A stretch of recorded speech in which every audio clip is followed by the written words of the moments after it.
Today, we'll be talking about the rise and fall of the Marvel Cinematic Universe.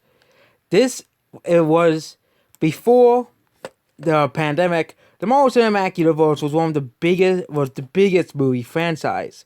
Everybody was trying to copy Marvel, but not all good things last forever. Today, we'll talk about the rise and fall of the MCU. So the MCU started in 2008 with Iron Man. Iron Man got extremely critical praise, and it was praised by everybody, and shocked the world that this would become a crossover, that this would be a cinematic universe. First, at the end of Iron Man, of course, they hinted towards Captain America, and they hinted towards the Avengers, which was something that everybody was excited for, that we knew going on in the future, we would be getting more Marvel Cinematic Universe movies, and we would be getting more movies like Iron Man. And also the fact that it also revived Robert Downey Jr.'s career. Someone who before Iron Man was basically one of the most hated actors on the planet. He got arrested multiple times as well. But since then, but there could be many more actors that went to stardom because of the Marvel Cinematic Universe, not just Robert Downey Jr. Yeah. And then, of course, The Incredible Hulk released. It is currently the only, at the time, this is the only, until of course, the most recent Marvel movie, this was the only Marvel movie that truly lose money. The Incredible Hulk didn't really do too well, and it's really out of place compared to most MCU movies. Most people don't even think it's an MCU movie. It is so far different from the rest of the MCU that it might as well be its own thing. And other than that, the MCU had its third movie, Iron Man 2. Iron Man 2 was not as well received as the first movie. But it did introduce War Machine to the storyline. Introduced Black Widow as well to the storyline. Introduced new characters to the MCU. And 2011 would be a big year.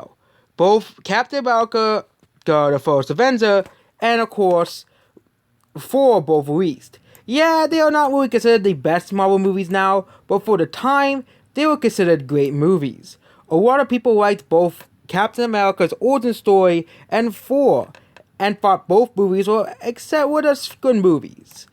They weren't really bad. No, not many people really thought they were bad, but many people thought they could improve upon these movies. Thought they could improve upon Thor and Captain America. And they did. In 2012, The Avengers released. The Avengers was a monumental success. It broke records for domestic and foreign box office.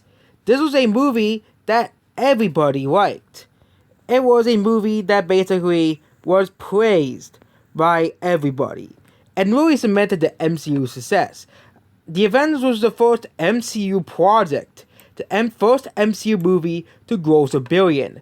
And many people who are fans of both superhero movies, and people who really didn't watch superhero movies that much, The Avengers was the second movie to really introduce the casual audience to actually the third movie. The third movie to really introduce the casual audience to the superhero genre. The first movie being The Incredibles, the second movie being the Dark Knight trilogy. Yes, actually it's a trilogy, but those movies were the first superhero movies to really gross $1 billion. Of course, you also have the Sam Raimi Spider-Man movies as well, but superhero movies, besides the Dark Knight trilogy and the Sam Raimi Spider-Man movies, were very far and few between, and most superhero movies were pretty bad. But The Avengers really changed that. It did.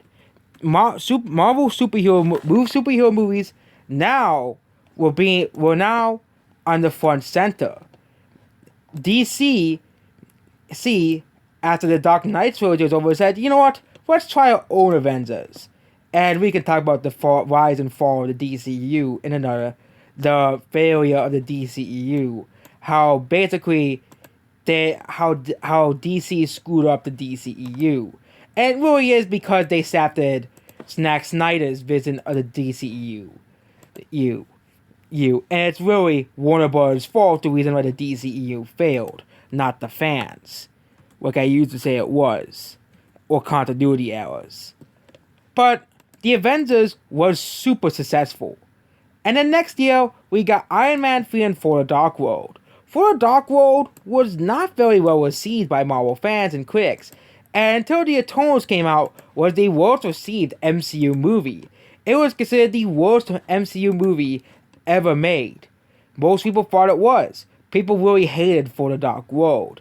And as a consequence, it didn't really do too well at the box office. The MCU, however, Iron Man 3 became the second billion-dollar film in the MCU. It did extremely well at the box office, making $1 billion+. Most of that, of course, being from China, but it was with the help of China, but the movie still made $1 billion.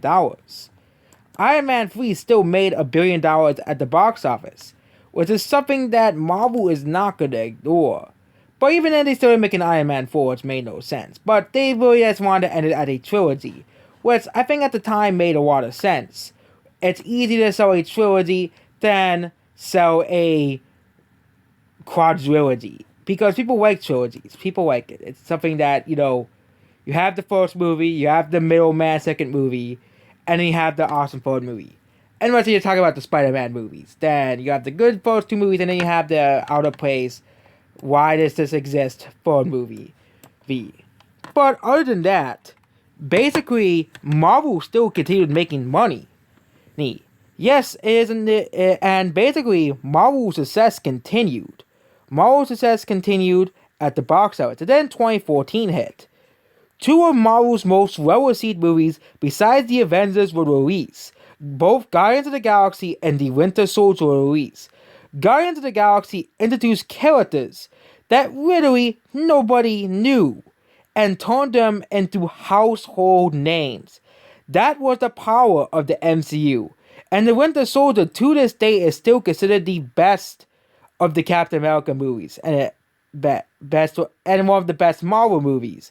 Despite many people also saying its sequel is also pretty good. But both of these movies were massively critically acclaimed and did extremely well at the box office. Neither of them were $1 billion hits like the Iron Man 3 or the Avengers, but even then, both movies still did extremely well at the box office. In 2015, it was still a massive year for the MCU. Age of Ultron, yes, not being as well received as the other three Avengers movie, still made $1 billion at the box office. Yes, the movie did age poorly, and it is the most aged poorly of all of the Marvel movies, but at the time, people really liked Age of Ultron. But then later on, people didn't really like it as much. Kind of like Captain America: The Winter Soldier and Thor, and often linked as the World of War of Marvel movies. Ant-Man came out, and it did pretty okay. It was a much smaller Marvel movie. Ant-Man wasn't really that popular, and it was another more unknown character. But the movie still did pretty well at the box office, and still got a sequel. Next is 2016, and we got two new Marvel movies. We got Doctor Strange and Civil War. Civil War outdid the predecessor. The Captain America franchise is basically how I present. The first movie was basically the origin story, the second movie was pretty good, and then the third movie is basically the big epic finale. And that's basically the Captain America movies in a nutshell. Captain America Civil War is basically a pretty amazing movie. And no, I'm not putting my thoughts and opinions on the movie in these videos. I only made Marvel tier lists for that. But Civil War was the next Marvel movie to make $1 billion. Now the expectation is every year a Marvel movie is going to make $1 billion. And it wasn't the case for the year afterwards, but for this year, Civil War made $1 billion. And it's funny how we had two movies about superheroes fighting released this year. Batman vs. Superman and Civil War. Civil War came out literally weeks later and blew Batman vs. Superman out of the water. And basically made Batman vs. Superman completely irrelevant and forgotten. Then, meanwhile, Civil War took the reign as the highest grossing movie of the year. Yeah, last year they couldn't because Star Wars was. But then we had Doctor Strange. Doctor Strange is another unknown and lesser known character that Marvel took to new heights. This is the third time they did this in the world. They took a unknown and, lesser known character and put them into the mainstream. This won't be the last time they'll do it successfully as well. Doctor Strange was beloved by everybody, millions of people worldwide, and did pretty well at the box office. Yeah, it didn't do as well as future Marvel movies, but still did pretty well for the time. 2013 was the first time we got 3 Marvel movies in 1 year. Guardians of the Galaxy Volume 2, Spider-Man Homecoming, and Thor Ragnarok. Guardians of the Galaxy 2 came out first. It got mostly the same praise as the original, but most people think the original is far better than its sequel. And especially as one notorious man that hates Guardians of the Galaxy 2 and makes it the second worst Marvel movie of all time. We all know who we're talking about here. But Guardians of the Galaxy was still relatively well received. The sequel was as well. Most people didn't think it was as good as the original, but still provided a lot of good reasons of why it's still better than most of those other movies. But even then, it was not as well received as the first movie. But it was just mostly preferable tastes. Spider-Man Homecoming released, and yes, most people still think it is inferior to the, Tobey Maguire Spider-Man movies, the Sam Raimi trilogy, but still was much better than the other Spider-Man duology we got, which was the Amazing Spider-Man movies. They even canceled the Amazing Spider-Man 3 and 4 for the MCU Spider-Man movies, was to make it a third one this year. Yeah. But Spider-Man Homecoming did extremely well at the box office. They introduced Spider-Man, of course, in Civil War, and of course this was kind of a follow-up to Civil War, basically. It isn't the only movie that was a follow-up to Civil War as well. And we'll get to that movie later on. Actually, but this movie was between Civil War and Infinity War. And the other movie that was also like that, we'll get on to later on. But this movie did pretty well. And most people really like Tom Holland's version of Spider-Man. Definitely much better than Andrew Garfield's Spider-Man, at least. But most people said it's still not as good as Tobey Maguire's Spider-Man. So yep, and then the last movie released is Thor Ragnarok. This movie was far better received than the first 2 Thor movies. The Thor trilogy was kind of like, the first movie's okay, the second movie's bad, and the third movie just blew it out of the water. This movie was much better than the first 2 Thor movies. Thor Ragnarok basically blew it out of the water. They actually add actual character development in this movie compared to Thor: The Dark World. The villain was actually memorable, and the characters are actually pretty good in this movie. And also include the Hulk in this movie as well, which people want to know what happened to the Hulk after Age of Ultron anyways. And then we had 2018, the second most successful year for the MCU in history. And first 2 movies did pretty well, but the third movie, yeah, everybody forgets. This is another one of those movies that people forget about. But yeah, Black Panther is another character. Yes, he was introduced in Civil War, but Black Panther, before the MCU version of Black Panther existed, he was relatively unknown as a character. Like with Doctor Strange, the Guardians of the Galaxy, and Ant-Man, he was relatively an unknown character at the time. He wasn't really a popular character among the MCU. Because he was not really well known. Until, of course, until Civil War came out, and then he became more popular. And then Black Panther came out. Black Panther basically made an unknown superhero, which wasn't the first movie to do that, into basically a hugely successful character and a hugely popular character.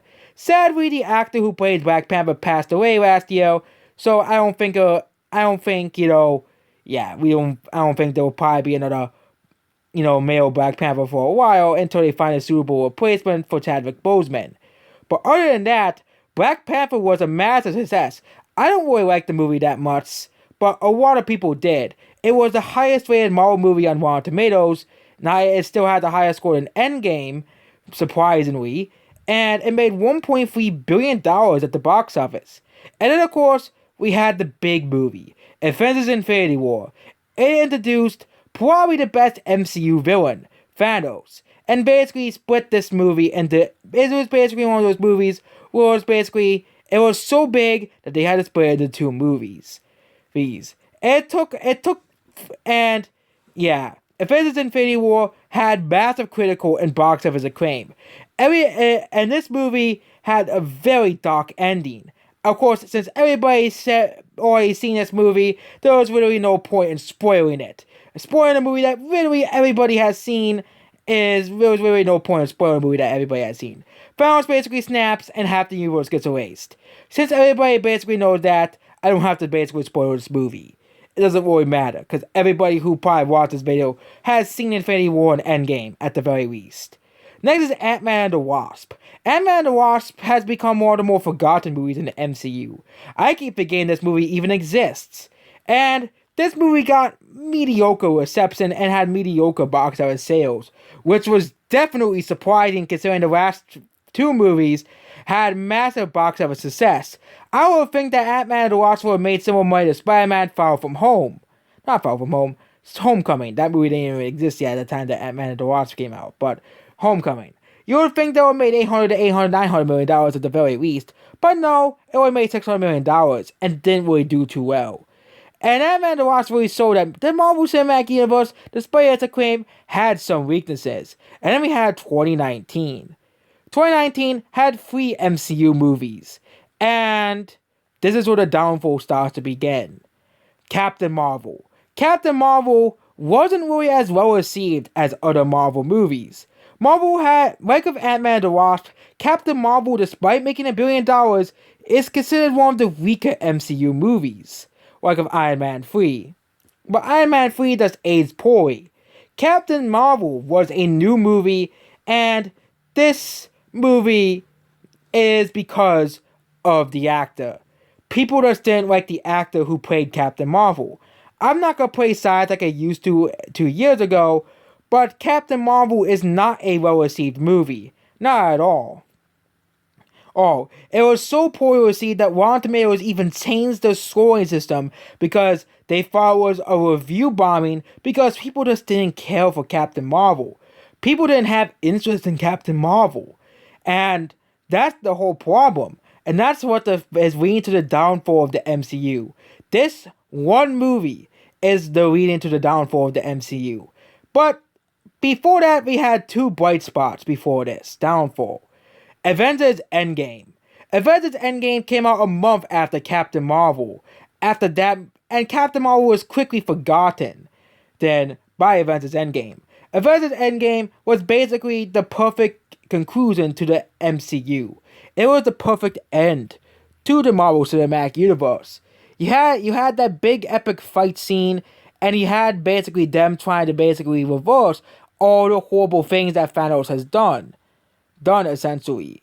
Avengers Endgame is basically, and yeah, I can talk about my rocky path to the movie. I didn't like the movie at first, and I watched it again. I like this movie again. It's just like The Matrix. I didn't really like The Matrix that much at first, but then I watched it again. I said, I actually like this movie. It's just you have to watch a movie multiple times. If you don't like a movie, you should try to watch it again. And no, I'm not going to watch The Incredibles and Cloverfield again. Don't ask me to watch those movies again, because I'm still not going to like Cloverfield or The Incredibles. But Avengers Endgame for a year was the highest grossing movie until they released Avatar in China again, and it no longer is the highest grossing movie. But the fact that this was the highest grossing movie for a year really showed something. Marvel was massive. It was huge. But there was a problem. They got rid of all the characters that people actually liked. Iron Man died in the movie. Tony Stark, Iron Man, died in the movie. Captain America is basically just an old man now. Hulk is basically just a side character. And Thor went with the Guardians of the Galaxy. See, and Black Widow died. And Hawkeye basically, he's always useless, okay? Let's admit that. And Nick Fury just stays Nick Fury. And now we have the new Marvel heroes. Oh wait, Chadwick Boseman died, so that means Black Panther's also dead as well. So we still have the Guardians of the Galaxy for Doctor Strange, Spider-Man, and Ant-Man, and the Eternals. Yeah, Marvel's really stuck in and of course Shang-Chi, forgot about him. But then also Spider-Man Far From Home came out. It did pretty well, but mostly did well probably because of Endgame. And also the popularity of the character Spider-Man. This movie making $1 billion is probably inedible at this point. And really has proved that Spider-Man is a popular character. I really hope that Spider-Man and Spider-Verse 2 makes more money than the first movie did. But that's not MCU. But yeah, Spider-Man Far From Home still wasn't as well received as Spider-Man Homecoming, though. I liked the movie, but not a lot of people really like this movie. Everybody saw that the Marvel Cinematic Universe is getting weak. And now, we're to 2021. The Marvel Cinematic Universe released TV shows, all of them being well received except for Hawkeye, because Hawkeye just sucks. Let's just admit that. It's funny how even the Go Hawkeye is better than the normal Hawkeye, because he just is a bad character. Hawkeye is just a bad character. That's why he's a sideman, okay? That's why Hawkeye is a sideman. WandaVision got well received. Falcon and Winter Soldier got well received. Loki got well received. Marvel's What If got well received. But the problem is, Marvel's releasing too much, okay? And I think oversaturation could be the problem with the TV shows. Yes, they're going to be well received and they're well produced, but oversaturation is going to be a problem with the TV shows eventually. They're probably releasing like 10 TV shows next year. And people could be sick of them. People are, yes, you get them for free for Disney for the Disney Plus subscription. Actually, you don't get them for free. You get them for like $8 a month. But eventually, people could get tired of MCU. And of course, we have 2021's Marvel releases. First movie was Black Widow. And you can already tell by the box office that Marvel is clearly dying. Yeah, movie made money for Disney Plus, but the movie didn't really do too well at the box office. But you can make the excuse because Black Widow released when the Delta variant was going around, which a lot of people were scared of the Delta variant, which isn't too surprising because it is a very deadly disease, especially for older people. But Marvel it still did pretty well for a Marvel movie released during a pandemic. But then, we had Shang-Chi. Shang-Chi basically performed domestically like your average, Doctor Strange movie. And then, Shang-Chi was basically, it got well received, but they didn't really release it in China, and the movie basically flopped, but still, it actually didn't flop. It flopped in China because it made $0 now, but still did well enough for outside of China and America, and of course, the rest of the world specifically. But again, by the time it still released when the Delta variant came out. And then of course we have the Eternals. Yeah, the Eternals is just not well received altogether. The Eternals is doing abysmally at the box office, and people just don't care about the Eternals. And 2022's Marvel slate does not really look too promising. Spider-Man No Way Home will probably be the last hugely successful Marvel movie for a while. Black Panther might do well. Doctor Strange might do okay. But does anyone really want to see Thor: Love and Thunder or the Marvels? Considering the fact that Captain Marvel didn't really get well received, and they're also replacing Thor with a woman, like, who asked for a female Thor? No one? Yeah, that's what I thought. But really, we're really seeing the downfall of the MCU. We're already starting to see it. I think the MCU will basically will continue us becoming more and more irrelevant. Yes, they'll still hold some of the biggest releases of the year, but the MCU doesn't last forever. All good things must come to an end, as they say. I think the MCU died with Endgame. It ended with Endgame. I think they still sort of put out the Spider-Man movie and the Black Widow movie, but I think they really sort of ended it and maybe released a couple of TV shows. I know people want to know what happened afterwards, but sometimes we sort of just kept it as they lived to we have the after, instead of milking it until it ends. But it isn't the only franchise that had this catastrophic rise and catastrophic fall that Disney owns. Next will be Star Wars. That's basically about this video. Goodbye.